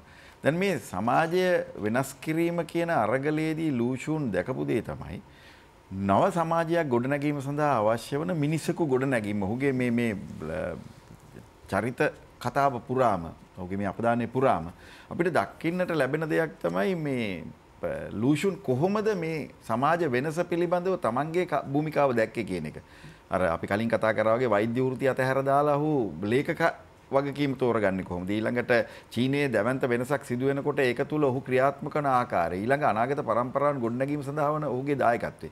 ඇත්තටම ලේඛකයෙක් කියලා කියන්නේ අනාගතවාදී දැක්මක් තියෙන කෙනෙක් තමයි. ඔහු හැමතිස්සෙම අතීතකාමී අතීතයේම තම රැඳී පවතින්නේ නැහැ. මේක තමයි ඉස්සරහට අරගෙන යමින් තියෙන යම් ප්‍රමාණයකට මම හිතන්නේ නූතන පරම්පරාව. දැන් ස්වාමීන් වහන්සේ කිව්වා යුහුවාගේ කතා ඇත්තටම ගත්තාන් පස්සේ යුහුවාගේ සමහර කතා සංස්කෘතික විප්ලවය පිළිබඳ බරපතල විවේචන. ඔහුගේ to live කියන ග්‍රන්ථය මම මේක සිංහලට පරිවර්තනය කරන්න මට අවස්ථාව ලැබුණා. ඒක හරි අපූර්වයේ කාලවකවානුව පිළිබඳ තියෙන ප්‍රබල විවේචනයක්. මොයන්ගෙත් එහෙම තියෙනවා. ඒ එක්කම තව පැත්තකින් අනිත් පැත්තට දැන් මේක මතුවෙච්ච හින්දා මම මේ කියන්නේ. දැන් අර උන්වහන්සේ කියවගේ මේ විගාමික සාහිත්‍ය. ඒක ප්‍රබල විදිහට චීනයට පිටතින් එල්ලවෙන විවේචනයන් සහිත සාහිත්‍යයක් තියෙනවා. ඒ නිසා මේ චීනය පිළිබඳව සමබර විදිහට බලන්නට පුළුවන් දෙයක් අපිට නැවත ලැබෙමින් තියෙනවා. ඉතින් ඔබ කියපු කාරණේ ලේඛකයෙකුගේ ප්‍රධාන වගකීම තමයි රටේ චින්තනය හැඩගැස්වීම. ඒක චින්තනය හැඩගස්වනවා කියලා කියන්නේ මිනිසාගේ විනාශයට අවශ්‍ය මාර්ගයට මිනිසා ඇද දැමීම කියන එක නෙමෙයි. ප්‍රගමනය සඳහා අවශ්‍ය වන චින්තනමය වෙනස සඳහා වැඩ කිරීම. ඉතින් ඒක පිළිබඳව අපිට බොහෝ කාරණා ලූෂුන්ගේ චරිතය හරහා ඉගෙන ගන්නට පුළුවන්. ඉතින් එක් පැත්තකින් කමල්ට සාධාරණයක් හැටියට කියන්නට ඕනේ මේක පමාවියා වසන්තේ වගේ නේද? පමාවියා පරිවර්තනයක්. මේක මේ දේවල් බොහොම අවශ්‍යයි. මම විශ්වාස කරන දෙයක් තමයි සමුදු මේ රටක දරුවන්ට විශේෂයෙන්ම දරුවන්ට අපි දරුවන්ට හොඳ දේවල් දෙන රටක් නෙමෙයි. අපි දරුවන්ට දෙන නරකම දේවල් ටිකක්. ඒ අතරේ මේ දරුවන්ට චරිත කතා කියවීමට ඉඩ සැලසීම. මේක මැක්සිම් ගෝකි ඉතාම නිවැරදි විදිහට කියනවා. සෝවියට් විප්ලවයෙන් පස්සේ වෙජ්ජි වෙල්ස් ලියුමක් ලියලා කියනවා වෙල්ස් පුළුවන් නම් අපේ දරුවන්ට චරිත කතා ලියන්න. හරි වැදගත් ඒක අපේ දරුවන්ට මේ දේ ගෙනත් දෙන එක කියලා. ඒකෙදි මං කියන්නේ චරිත කතා කියලා කියන්නේ පරමාදර්ශී චරිත පිළිබඳ විතරක්ම නෙමෙයි. අපේ දරුවෝ හිට්ලර් ගැනත් කියවන්න ඕනේ. මුසොලිනි ගැනත් කියවන්නට ඕනේ. ඒ වගේම මේ අතර රිඩියමින් ගැනත් කියවන්න. ඒ වගේම ලෝකේ විනාශ කළ චරිත වගේම ලෝකේ ගොඩනැගූ චරිත ගැනත් කියවන්නට ඕනේ. ඉතින් එතනදී මේ පමා වෙලා හරි ලූෂුන් වගේ වැදගත් ලේඛකයෙක්ගේ සාහිත්‍යදරයෙකුගේ චින්තකයෙකුගේ චරිතය අපේ බසින් අපේ මතු පරම්පරාවට කියවන්න ලැබීම කියන එක හරිම වැදගත් කියන එකත් මම මේ මොහොතේ කියන්නට ඕනේ කමල්ට නිසි ගෞරවය දෙමින් මේ පරිවර්තනය පිළිබඳව. කමල් මහත්මයා මේ දැන් බොහොම ලස්සන වචනයක් කිව්වනේ පමාවී ආපු වසන්තයක් කියලා. දැන් ඔබතුමා වැන් ශිකින්ගේ පරිවර්තන ඉංග්‍රීසි පරිවර්තකයා චන් පේජි කියන ලේඛකයා. දැන් මේක සංස්කෘතීන් දෙකකින් ගලා ඇවිල්ලා තියෙනවා. චීන භාෂාවෙන් ඉංග්‍රීසි බසට ඇවිල්ලා ඉංග්‍රීසි බසින් තමයි ඔබතුමා මේක අපිට එතකොට සිංහල බසට ලබා දෙන්නේ. හරියටම මේ දේවල් ඉංග්‍රීසි බසට එකතු වුණාද කියන එක දැනගන්නට අපිට තියෙන සාධක මොනවද? ඔබතුමාගේ පරිවර්තනය ඉතාමත් හොඳයි සහ ඒ කියවා ගැනීමට සරල සුගම භාෂාවකින් ලියවී තිබෙනවා. චීන පොතේදී අතහැරුණාද කියා අපිට සැකයක් තියාගන්නට පුළුවන්ද ඉංග්‍රීසි පරිවර්තනය? ඒක එක්තරා විදිහක ගැටලුවක් තමයි සෝයින් වහන්සේ දැන් පරිවර්තනයේදී දැන් අර ෆ්‍රොස්ට් කියනවනේ මේ චූලා හොඳ කියමනක් ෆ්‍රොස්ට් කියනවා මේ පරිවර්තනයේදී පළවෙනිම වෙන දේ තමයි කවිය හැලීම කියලා මේ කවිය පරිවර්තනය කරනකොට කවිය නැති වෙන එක තමයි පළවෙනි දේ කියලා කියනවා පරිවර්තනයේදී. මම හිතනවා ඒක ඉතින් අපි අභියෝගයක් හැටියට මොන දෙන්න ඕනේ. ඒක තමයි මේ සමුදු අපිට කියන්නේ මේ පරිවර්තකයෙක් කියන්නේත් ප්‍රතිනිර්මාණ ශක්තියක් තියෙන පුජ්‍යලෙක් වෙන්න ඕනේ. මේ හුදෙක් චක්‍රලේඛ පරිවර්තකයන්ට පොත් පරිවර්තනය කරන්න බෑ නේද? සංස්කෘතිකමය පාලමක් වගේ දෙයක්. පිළිබඳ අවබෝධය. මොකද සංස්කෘතියක් පවරා දෙන්නෙක් තමයි පරිවර්තකයා කියන්නේ. ඒක මේ ඊටම අපූර්වට මේ ලූෂන්ම කතා කරනවා මේක ඇතුලේ පරිවර්තකයාගේ වගකීම.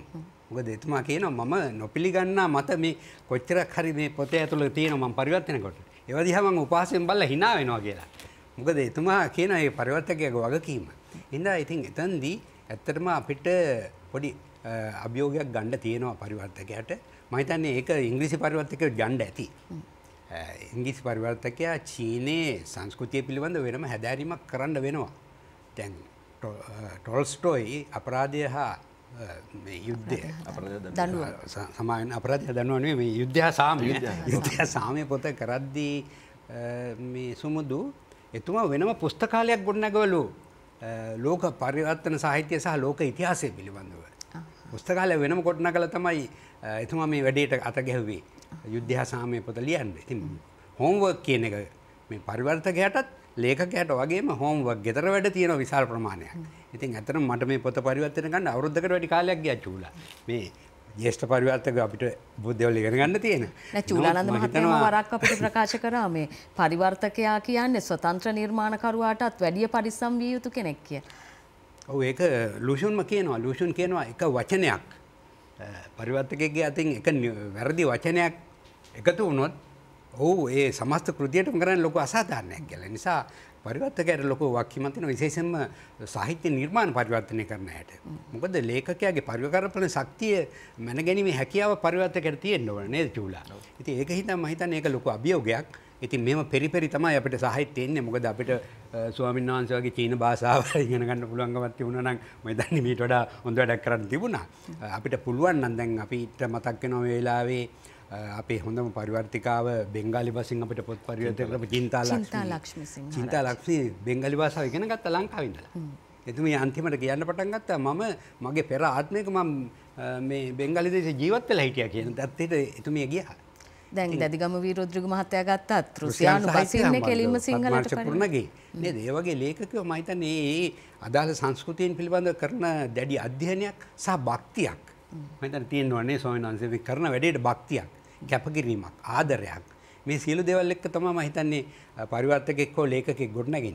ඉතින් ඔබ කියපු අභියෝගය තිබුණාට අපි හැකි තරම් අපේ ශක්ති ප්‍රමාණයෙන් ඒ අභියෝගේ ජය ගන්න උත්සාහ කරුවා කියන එක තමයි කියන්න තියෙන්නේ. අපේ හාමුදුරනේ මේ අපි මෙතෙක් වෙලාම සාකච්ඡා කරමින් සිටියේ දැන් ලෝෂොන් වෙන සාහිත්‍ය කලාපයන්ට හඳුන්වා දීම ගැන. හැබැයි ලූෂොන් කරනවා අති විශාල කාර්යයක්. ඔහු බටහිර සාහිත්‍ය චීනයට හඳුන්වා දෙනවා. ඒ පරිවර්තක භූමිකාව ගැන ලූෂොන්ගේ ඔබ වහන්සේගේ අදහස කුමක්ද? අර ඉස්සරෙල්ලාම අර කමල් පෙරේරා මහත්මයා කියපු දැන් මේ චීන පරිවර්තනය තුලින් ඉංග්‍රීසි වලට ගියාට පස්සේ ඉංග්‍රීසියෙන් සිංහලට එනකොට ඇති වෙලා තියෙන යම්සි අඩුපාඩුකම් කියන කාරණය. මම ඒකට ඉස්සරලාම උත්තරයක් දෙන්නම්.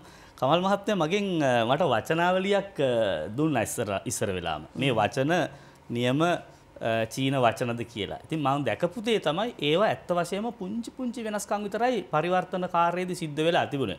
99%ක්ම අපිට හඳුනාගත හැකි වචන තමයි. ඊළඟට මේකේ කතාව ගලාගෙන යෑම තුළ මම දැකපු දේ තමයි මුල් පිටපතට හානියක් වෙලා නැහැ. කතාව ගලාගෙන යෑම තුළ පරිවර්තනයේදී 99%ක්ම නිවැරදි පරිවර්තනයක් සිද්ධ වෙලා තියෙනවා. ඒ කාරණාවල් මම එතනදී විශේෂයෙන්ම සඳහන් කරන්න ඕනේ.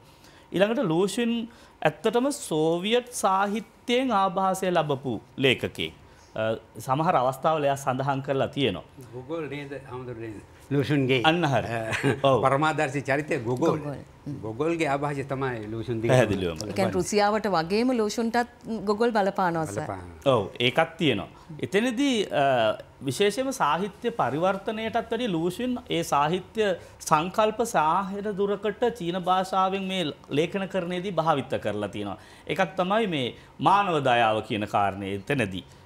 එයාට දේශපාලන දර්ශනයක් පදනම් වුණේ නෑ. ඇත්තටම මේ වෙනකොට චීනයේ තිබුණු ධනවාදී චින්තනය හෝ සමාජවාදී හෝ කොමියුනිස්ට් චින්තනය කියනට වැඩි ලූෂින් මානවවාදය කියන සංකල්පය තුල තමයි රචනාකරණයෙහි නිරත වුණේ. එතනදී බටහිර මානවවාදය අලුත් ආකාරයෙන් ජනතාව ගත කරන්නට ලූෂුන්ට හැකියාව තිබුණා. ඒක එයාට ඇත්තටම බටහිර සාහිත්‍යයෙන් එයාට ලැබිච්ච සාධකයක් හැටියට අපිට දකින්න පුළුවන්.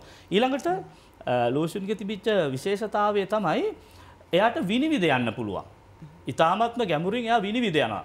ඒ කියන්නේ සමාජය විතරක් නෙමෙයි විශ්ව සාහිත්‍ය පවා විනිවිද ගිහින් තියෙන බොහොම ගැඹුරට ඒ හින්දා තමයි අපි මේ චීන පිටපත් කියවනකොට අපිට තේරෙනවා ඒ සාහිත්‍ය ලක්ෂණ සමහර විට ගොගොල්ගේ එහෙම නැත්නම් ගෝකිගේ ලක්ෂණ පවා තියෙනවා. දැන් උදාහරණයක් හැටියට ඔය අම්මා කියන ලෝක ප්‍රසිද්ධම නවකතාව තුල තියෙන සමහර ලක්ෂණ අම්මා කෙනෙක්ගේ ස්වභාවය ලූෂුන්ගේ කෙටි කතා තුල තියෙන ඒකට ඒ ශෛලියක් බොහෝ දුරට අපිට දකින්න ලැබෙනවා. ඉතින් ඒ වගේ විශ්ව සාහිත්‍ය එක්තරා ආකාරයෙන් පරිවර්තනය කිරීමක් එයාගේ චීන කෘති තුල අපිට දකින්න ලැබෙනවා. චූලානන්ද මහත්මයාණෙනි අපේ ලේඛකයන් ලූෂුන් හදාරන්නට උත්සාහ කරනවා නම් එය කළ යුතුයමයි කියලා ඔබතුමා හිතනවා. ඔව් මම හිතන්නේ ලේඛකයෙකුට ලූෂුන් පමණක් නෙමෙයි. ඒ කියන්නේ විශ්ව සාහිත්‍ය හැදෑරීම කියන එක අත්‍යවශ්‍ය කොන්දේසියක්. අපේ ලේඛනයන්හි සීමාවලට හේතුවකුත් අපි අර ලිං මැඩියෝ වගේ මේක ඇතුළේම සිටීම. දැන් අර ස්වාමීන් වහන්සේ කියපු කතාවේදී ඇත්තටම ගොගොල්ගේ පිස්සකුගේ දිනපොත කියන එක ආభాෂයෙන් ලූෂුන් පිස්සකුගේ දිනපොත කියලා කෘතියක් රචනා කරනවා වගේ. දැන් මෙතනදී මම තව කාරණයක් කියන්න ඕනේ. දැන් අර ඇත්තටම කමල් කිව්වා වගේ දැන් චීන භාෂාවෙන් ඉංග්‍රීසි භාෂාවෙන් තමයි දැන් සිංහලට එන්නේ. එතනදී මම හිතන්නේ මේක චීන පුද්ගලෙක්ම තමයි මේක ඉංග්‍රීසි භාෂාවට පෙරලන්නේ තියෙන්නේ. එතකොට ඔවුන්ගේ වචන එහෙම උන්ට හරියට මේක කරන්න පුළුවන්. ඊළඟට දැන් මේ පොඩි වදයක් හාමුදුරන්ට දෙන්න ඕන කියලා මට හිතෙනවා. දැන් වහන්සේ දැන් චීන භාෂාවෙන් වැඩ කරන කෙනෙක්. දැන් මේ කටයුතු බාර ගන්න ඕනේ බරපතල විදිහට හාමුදුරුවෝ. මොකද මේ දැන් අපිට ඇත්තටම තියෙන දෙයක් දැන් පරිවර්තක හැටියට දැන් තියෙන දැන් අපි මේක බෙදා ගන්න ඕනේ මං කියන්නේ. චීන භාෂාව දන්න කෙනා චීනයේ තියෙන හොඳම ටික මෙහෙට ගේන්න ඕනේ. රුසියානු භාෂාව දන්න කට්ටිය ඒ ටික හොඳම ගේන්න ඕනේ. ස්පාඤ්ඤ භාෂාව දන්න කට්ටිය මේ විදිහට මේක පෝෂණය කිරීමේ වගකීම අපිට තියෙනවා හාමුදුරනේ. අපි ඊටාත්ම පටු වෙච්ච જાතියක් නේ. ඒක පුරුදු කරන්න පුළුවන් මේ පරිවර්තකයන්ට. උන් සංස්කෘතික පාලම් තනන්නෝ. බ්‍රිජ් මේක කෙනෙක් කියලා කියන්නේ. මේකදී හාමුදුරන්ට අපි බාර දෙමු මේ වැඩේ ඇත්තටම මීට වඩා බරට මේ කරන්න කියලා කොච්චර වැඩ තිබුණත් ඒවා ගැන හිතන්නේ නැතුව. හොඳට අපිට ආරාධනයක් කෙරුවා චූලා මට ඒක මතක් වෙනවා. උන්වහන්සේ අපිට කිව්වා හොඳ සිංහල කෙටි කතා ටිකක් තෝරලා දෙන්න චීන භාෂාවට පරිවර්තනය කරන්න කියලා. ඒක අපේ පැත්තට වගකීමක් දීලා තියෙනවා. දැන් මේ හැර අපිට ඇත්තටම වැඩ ගොඩක් තියෙනවා බෙදා ගන්න. මම කියන්නේ මෙහෙම තමයි සාහිත්‍යයක් පෝෂණය වෙන්න ඕනේ. දැන් ලූෂුන් එක කරනවානේ ඔහු බටහිර සාහිත්‍ය දේවල් ඔහුගේ රටට අරන් එනවා. රුසියානු සාහිත්‍ය දේවල් ඔහුට අරන්. ලෝකේ විශිෂ්ටතම ලේඛකයෝ මේ රටවල් වල ජීවත් වෙච්ච නොවැරදීම කරපු එක් කාර්යයක් තමයි විදේශ සාහිත්‍ය කෘති තමන්ගේ භාෂාවට අරගෙන එන්නේ. මේක හුඟක් ලේඛකයෝ කරලා තියෙනවා. ඒක ලූෂුනුත් කරලා තියෙනවා. ඒක නිසා දැන් මම කියන්නේ මේ දේවල් අපිත් ඉගෙන ගන්න එපායි.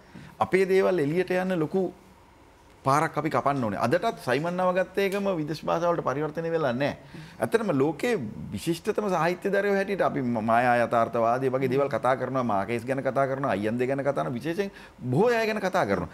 අපේ රටේ හිටපු හොඳම මිනිස්සු ටික තාම අපිට එළියට යව ගන්න බැරි වෙලා තියෙනවා. මේත් එක වැඩක්. ඒක නිසා මම හිතනවා අර ඔබ අහපු ප්‍රශ්නෙට නැවත ආවොත් සාහිත්‍යකරුවෙකුට, නිර්මාණකරුවෙකුට තමන්ගේ රටේ සාහිත්‍ය පමණක් නෙවෙයි විදේශ සාහිත්‍යත් හැදෑරීම, ඒ ආభాෂය ලැබීම, ඒක ඔට්ටු වීම අතිශය වැදගත්. අපි හාමුදුරනේ අපි එහෙනම් මේ වැඩසටහනෙන්ම ඔබ වහන්සේට ගෞරවයෙන් යුතුව ආරාධනා කරනවා ඒ සංස්කෘතික පාලම අපිට නිර්මාණය කරලා දෙන්න කියලා. මොකද චීන මිත්‍රත්ව සම්බන්ධය අපිට තියෙන්නේ බොහොම ඈත කාලයක ඉඳන්. තවමත් මං හිතන්නේ ගුවන්විදුලි නාලිකාවක් ලංකාවේ ක්‍රියාත්මක වෙනවා. චීනයේ සිට ක්‍රියාත්මක වෙන එහෙන් සිංහලෙන් කතා කරන අය ඉන්නවා. ඒ නිසා අපි ඔබ වහන්සේට බොහොම ගෞරවයෙන් යුතුව ආරාධනා කර සිටිනවා අපිට මේ සංස්කෘතික පාලම හදලා දෙන්න, නිර්මාණය කරලා දෙන්න කියලා.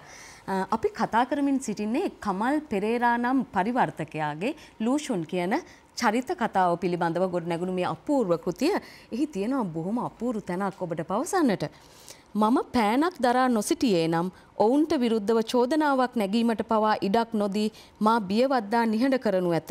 එබැවින් මම අවදිව සිටිමි. මම මගේ පෑන උපරිමයෙන් භාවිත කිරීමට විශේෂයෙන්ම ඔවුන්ගේ නියම පැහැය ගෙනහැර පෑමට සූදානමින් සිටිමි. යම් හේකින් තම වැරදි වැටහුණහොත් මේ කුහකයන්ට තරමක වේදනාවක් දැනෙනු ඇත. මේ වාක්‍ය ටික මේ ලංකාවේ සහ මේ ලෝකයේ සාහිත්‍යකරණයේ නිරත වන සියලුම ලේඛක ලේඛිකාවන් කවියන් කිවිඳියන් Tamanගේ ආදර්ශ පාඨය කරගත යුතුයි කියලයි අපේ හැඟීම.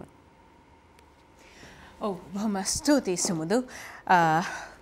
මනුෂ්‍යත්වයට ගරු කරන්නට ඒ වගේම සමාජය වෙනස් කරන්නට ලූෂන් නම් චරිතය මේ සමාජය වෙනස් කරන්නට බොහෝ දේවල් කරලා තිබෙනවා. අපි මේ කෘතිය හරහා මේ පරිවර්තනය හරහා එළි දකින්නේ ඒ වගේම තමයි සංස්කෘතිය පවරා දෙන්නෙක් ලෙස තමයි පරිවර්තකයෙක්ව අපිට හඳුනා ගන්නට තිබෙන්නේ. කමල් පෙරේරා මහත්මයාම එය පවසලා හමාරයි අපිට.